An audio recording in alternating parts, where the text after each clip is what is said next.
Lecture du livre du prophète Habacuc. Combien de temps, Seigneur, vais-je appeler sans que tu entendes, crier vers toi violence sans que tu sauves? Pourquoi me fais-tu voir le mal et regarder la misère? Devant moi, pillage et violence, dispute et discorde se déchaînent. Alors le Seigneur me répondit, « Tu vas mettre par écrit une vision clairement sur des tablettes pour qu'on puisse la lire couramment. Car c'est encore une vision pour le temps fixé. Elle tendra vers son accomplissement et ne décevra pas. Si elle paraît tarder, attends-la. Elle viendra certainement sans retard. Celui qui est insolent n'a pas l'âme droite, mais le juste vivra par sa fidélité. » Les premiers versets de ce texte ressemblent au livre de Job. « Combien de temps, Seigneur, vais-je appeler sans que tu entendes, crier vers toi violence sans que tu sauves ?» C'est un cri de détresse, d'appel au secours devant le déchaînement de la violence. C'est aussi et surtout le cri de la détresse suprême, celle du silence de Dieu. Ce cri-là est toujours d'actualité. Et ici, comme dans le livre de Job, comme dans beaucoup de psaumes, la Bible ose dire des phrases presque impertinentes, où l'homme se permet de demander des comptes à Dieu. La violence dont parle Habacuc ici, c'est celle de l'ennemi du moment, Babylone.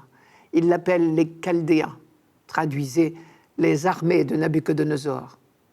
Nous sommes donc vers 600 avant Jésus-Christ. L'ennemi numéro 1, il n'y a pas longtemps encore, c'était les Assyriens de Ninive. Mais ils ont été écrasés par Babylone, qui est désormais la puissance montante au Moyen-Orient. Et depuis que le monde est monde, les mêmes horreurs de la guerre se répètent. On les devine ici. Devant moi, pillage et violence, dispute et discorde se déchaînent. Mais Habacuc ne perd pas la foi pour autant. Dans un autre verset, il ajoute « Je guetterai ce que dira le Seigneur Dieu ». Et dans cette expression « je guetterai », il y a au moins deux choses. D'abord, c'est le guet du veilleur, assuré que l'aube viendra. C'est le thème du psaume 129, 130. « Mon âme attend le Seigneur, plus sûrement qu'un veilleur n'attend l'aurore. » Et ce verbe « attendre » veut dire attendre tout de lui. Dans la phrase « je guetterai ce que dira le Seigneur Dieu », la première chose, c'est donc la confiance. La deuxième chose, c'est la conscience que son interpellation est un peu osée. Le prophète Habacuc a demandé des comptes à Dieu et il s'attend à être rappelé à l'ordre « je guetterai ce que dira le Seigneur Dieu ».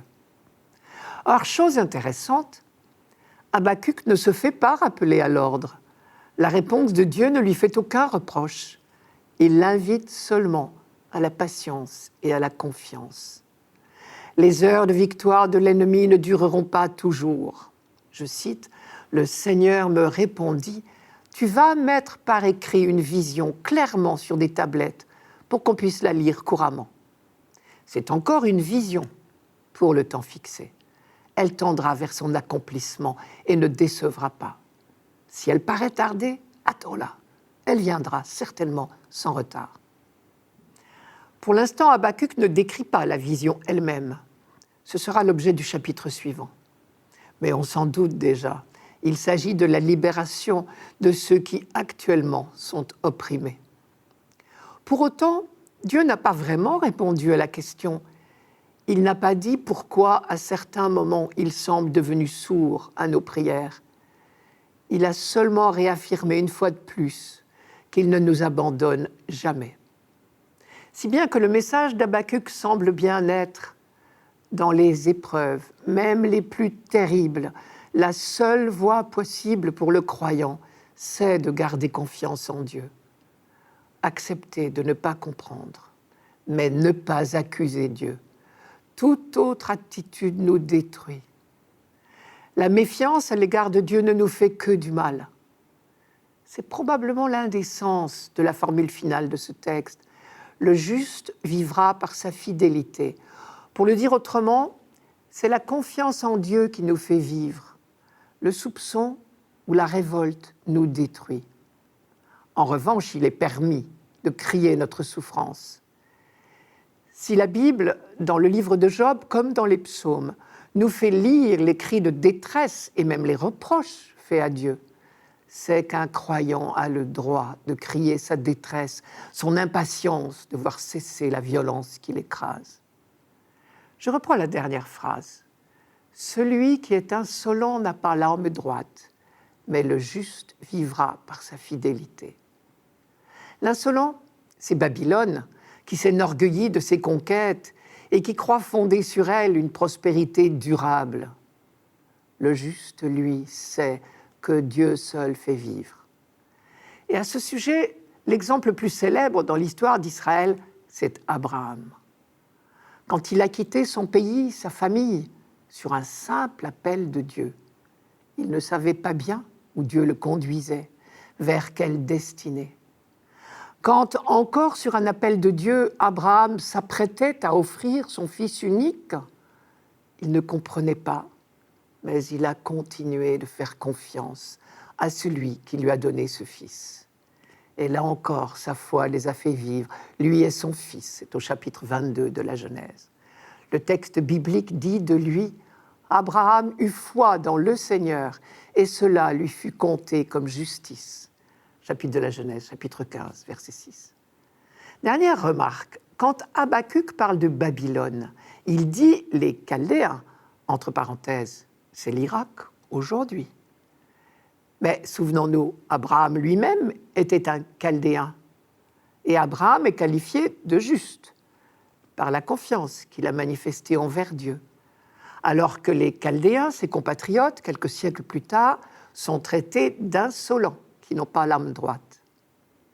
On peut en déduire que la justice n'est pas une affaire d'origine, de race ou de circoncision, donc de religion, mais seulement d'attitude du cœur.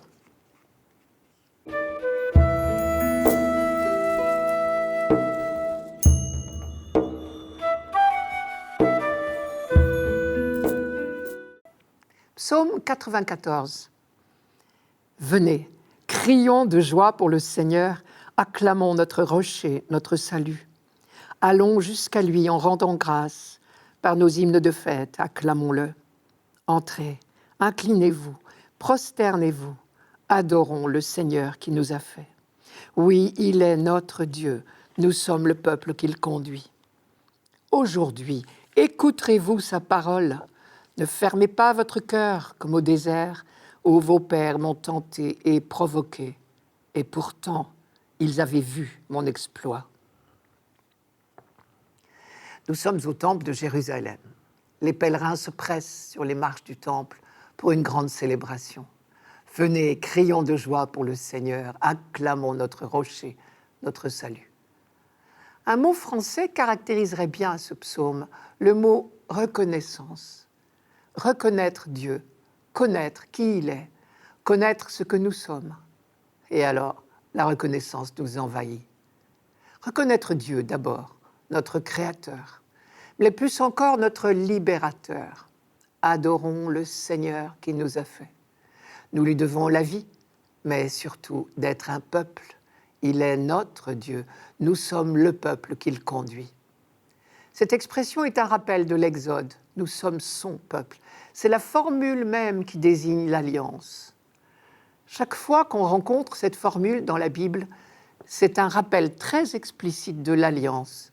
Je serai votre Dieu et vous serez mon peuple. Tout semble si simple de faire confiance à ce Dieu qui nous conduit et nous protège, à ce Dieu qui nous a délivrés de l'esclavage en Égypte. C'est si simple tant qu'il n'y a pas de problème. Mais quand viennent les épreuves, viennent les doutes. C'est dans l'épreuve, justement, que se vérifie notre confiance. Aujourd'hui, écouterez-vous sa parole ? C'est très exactement la question de confiance qui est posée. Écouter dans la Bible veut dire justement faire confiance. Aujourd'hui, écouterez-vous sa parole ? Cela veut dire aujourd'hui, lui ferez-vous confiance, quoi qu'il arrive ? Comme Abraham, n'oubliez pas que seule la confiance en Dieu vous fera vivre. Rappelez-vous la phrase d'Habakkuk dans la première lecture. « Le juste vivra par sa fidélité ». Écouter sa parole, c'est aussi le contraire de fermer son cœur, comme dit le psaume. Je reprends ce psaume. « Aujourd'hui, écouterez-vous sa parole ? Ne fermez pas votre cœur comme au désert, comme au jour de tentation et de défi. » Le texte hébreu dit comme à Mériba, comme au jour de Massa, où vos pères m'ont tenté et provoqué, et pourtant ils avaient vu mon exploit. Massa et Mériba, justement, en hébreu, cela veut dire tentation et provocation.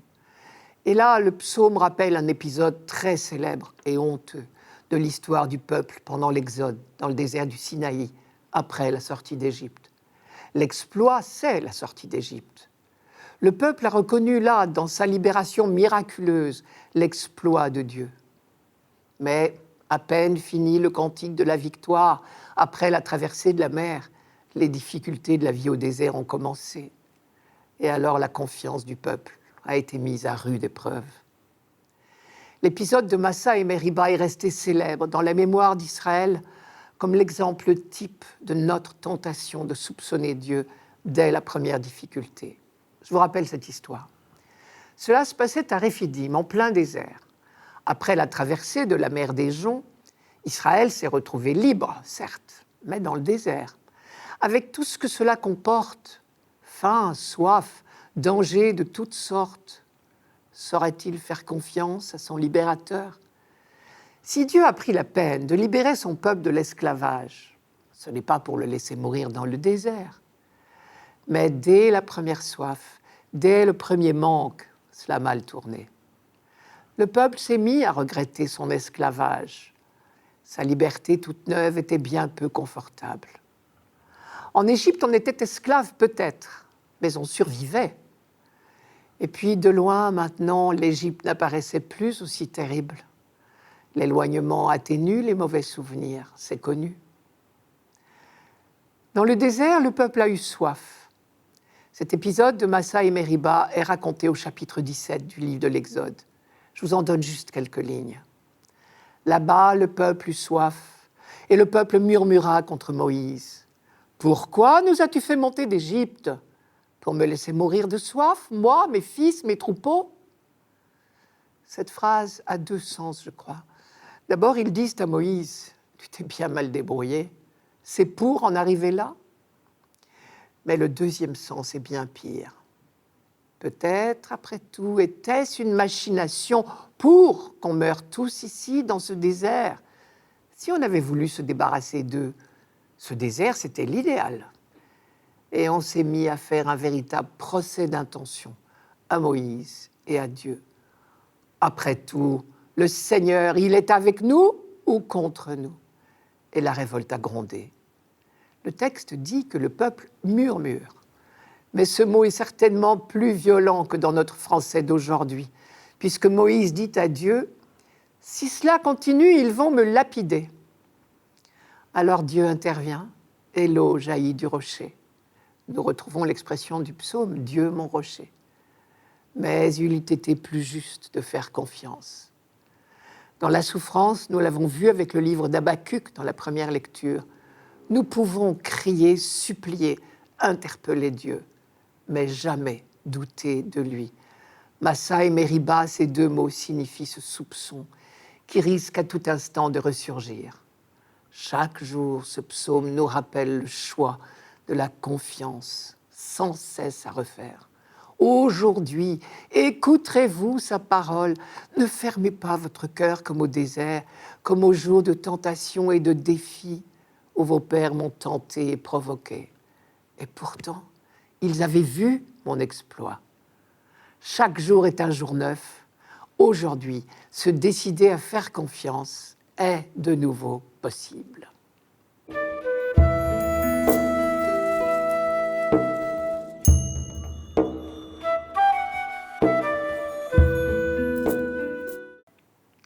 Lecture de la deuxième lettre de saint Paul apôtre à Timothée. Bien-aimé, je te le rappelle, ravive le don gratuit de Dieu, ce don qui est en toi depuis que je t'ai imposé les mains. car ce n'est pas un esprit de peur que Dieu nous a donné, mais un esprit de force, d'amour et de pondération. N'aie donc pas honte de rendre témoignage à notre Seigneur, et n'aie pas honte de moi qui suis son prisonnier.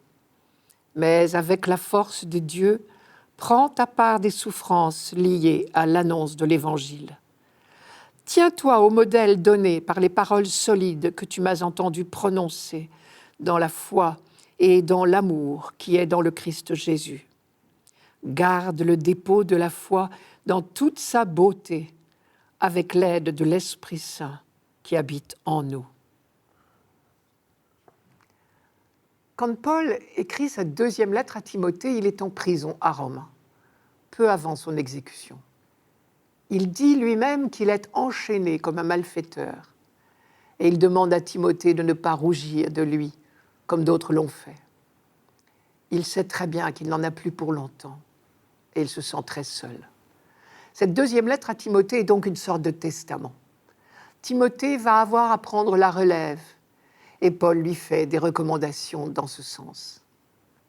La première recommandation est peut-être la plus importante.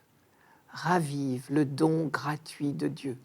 Ce don de Dieu, si je lis la suite du texte, c'est bien évidemment l'Esprit Saint.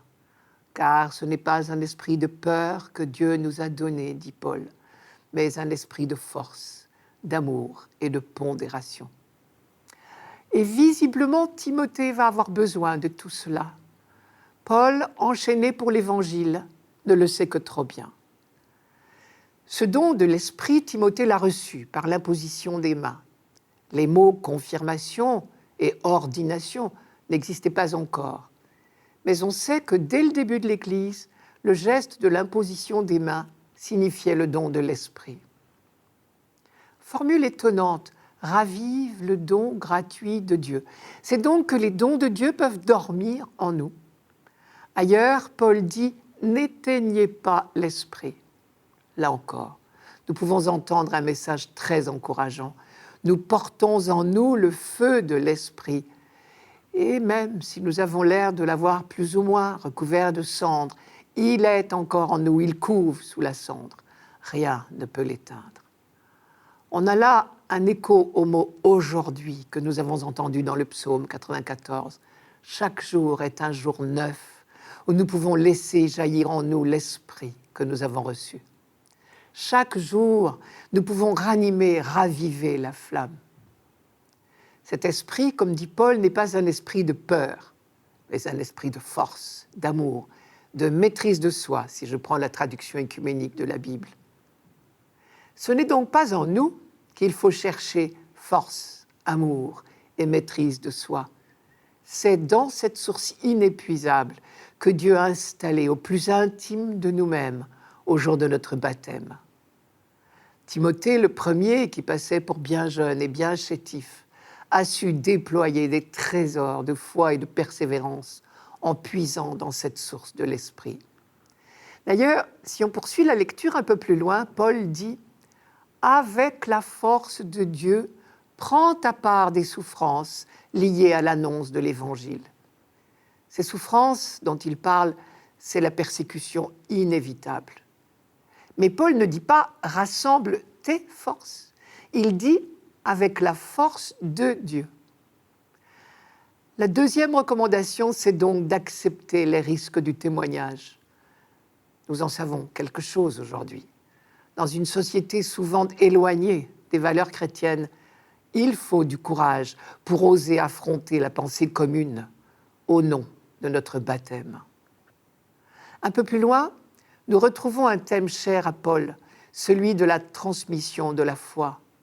Paul a transmis à Timothée ce dépôt précieux que Timothée doit transmettre à son tour, et ainsi de suite. Garde le dépôt de la foi dans toute sa beauté, avec l'aide de l'Esprit Saint qui habite en nous. Ailleurs, dans sa première lettre aux Corinthiens, Paul écrivait « Je vous ai transmis ce que j'ai moi-même reçu ». Si nous avons ce bonheur d'appartenir à l'Église aujourd'hui, c'est parce que depuis 2000 ans, des chrétiens, connus et inconnus, ont eu à cœur de transmettre ce précieux héritage.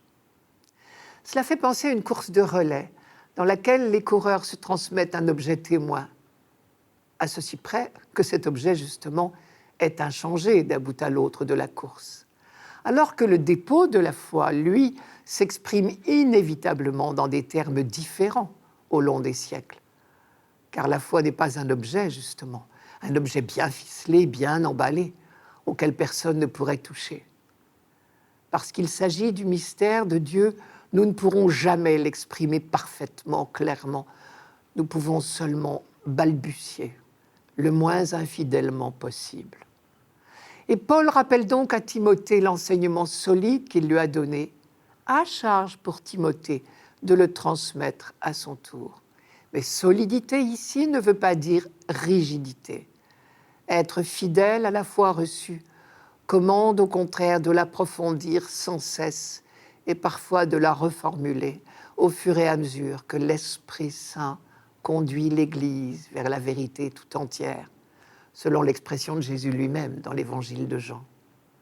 Au long des siècles, c'est bien la mission des théologiens de chercher inlassablement à mieux comprendre et mieux transmettre le mystère du projet de Dieu et de son accomplissement en Jésus-Christ. Paul lui-même, au long des années, a été amené à préciser sa pensée, à formuler toujours mieux le précieux dépôt de la foi. La vraie fidélité ne se contente pas seulement de répéter. Les évangélisateurs ne sont pas des perroquets, car la foi n'est pas un discours, c'est d'abord un art de vivre en présence de Dieu, dans la confiance.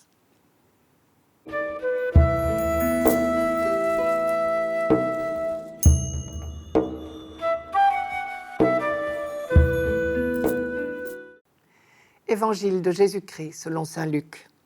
En ce temps-là, les apôtres dirent au Seigneur, « Augmente en nous la foi. » Le Seigneur répondit, « Si vous aviez de la foi, gros comme une graine de moutarde, vous auriez dit à l'arbre que voici, déracine-toi et va te planter dans la mer, et il vous aurait obéi. Lequel d'entre vous, quand son serviteur aura labouré ou gardé les bêtes, lui dira à son retour des champs, « Viens vite prendre place à table » Ne lui dira-t-il pas plutôt « Prépare-moi à dîner, mets-toi en tenue pour me servir, le temps que je mange et boive, ensuite tu mangeras et boiras à ton tour. » Va-t-il être reconnaissant vers ce serviteur d'avoir exécuté ses ordres ? De même, vous aussi, quand vous aurez exécuté tout ce qui vous a été ordonné, dites « Nous sommes de simples serviteurs, nous n'avons fait que notre devoir. » Il y a deux parties dans ce texte, il me semble. Première partie, un dialogue entre Jésus et ses apôtres sur la foi. Avec cette formule un peu terrible de Jésus. Si vous aviez de la foi gros comme une graine de moutarde, vous auriez dit à l'arbre que voici, déracine-toi, va te planter dans la mer, et il vous aurait obéi. Deuxième partie, une sorte de parabole sur le serviteur. Et elle encore se termine par une formule très forte de Jésus.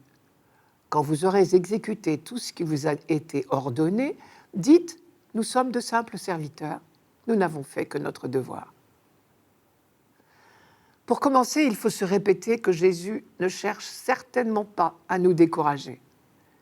Et que d'autre part, si ces versets se suivent d'aussi près, sans aucune coupure dans l'évangile de Luc, c'est qu'il y a un lien entre les deux. Reprenons le texte au début. Les apôtres dirent au Seigneur, le mot « apôtre » signifie « envoyé ».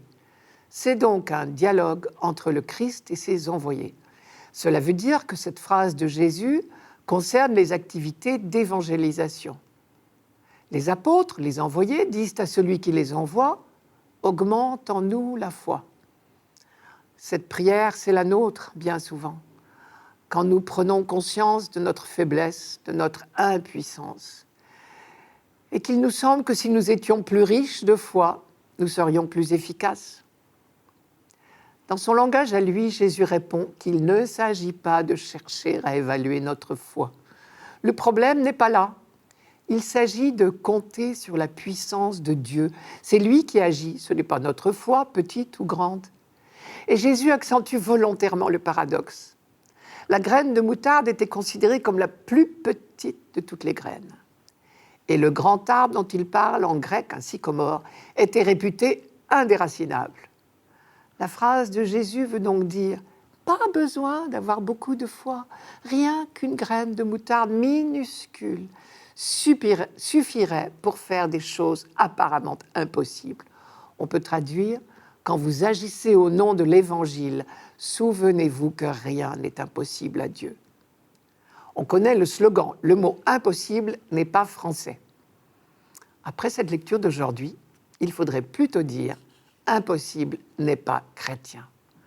Concrètement, cela veut dire que rien ne doit nous décourager, qu'aucune situation n'est définitivement perdue, et donc qu'il n'est pas question de rendre notre tablier, ce qui nous amène tout droit à la parabole du serviteur. L'expression employée ici est « simple serviteur », ce qu'on peut traduire « vous n'êtes que des subalternes », c'est-à-dire au service d'une tâche qui vous dépasse. Et heureusement, qui de nous se sentirait les reins assez solides pour porter la responsabilité du royaume de Dieu?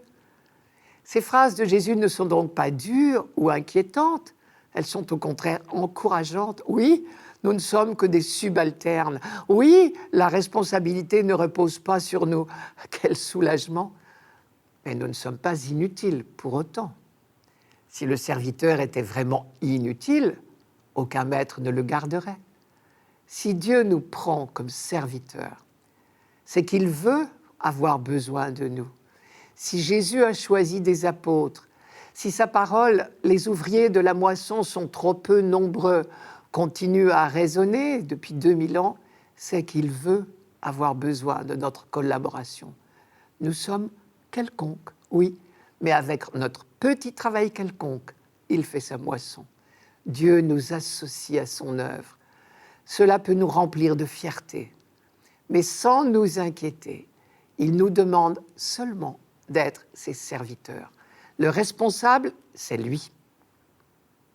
Presque toujours, quand on contacte une maman pour faire le catéchisme, ou des jeunes parents pour aider à la préparation des baptêmes, et j'aurai d'autres exemples sous les yeux, vous aussi, presque chaque fois, la personne contactée commence par dire « mais je ne suis pas capable », ce qui est la pure vérité. Aucun de nous n'est capable. Ce sont ceux qui se croiraient capables du royaume qui seraient dangereux. Il nous suffit d'un peu de foi et le Seigneur fera le reste. C'est le sens de la dernière phrase. Quand vous aurez exécuté tout ce qui vous a été ordonné, dites « Nous sommes de simples serviteurs. Nous n'avons fait que notre devoir. » Par là, je crois, Jésus nous suggère deux attitudes. Premièrement, il nous invite une fois de plus à sortir de la perspective des mérites ou des récompenses. Mais surtout, il nous invite à rester sereins dans l'exercice de notre mission. C'est lui le maître de la moisson, pas nous. Alors on comprend mieux le lien entre les deux parties de ce texte. Le message est bien le même. Il suffit d'un peu de foi, si peu que nous en ayons. Cela suffit à Dieu pour faire des miracles. Encore faut-il la mettre à son service. Finalement, nous avons peut-être ici une définition de la foi, une confiance inébranlable en la puissance de Dieu.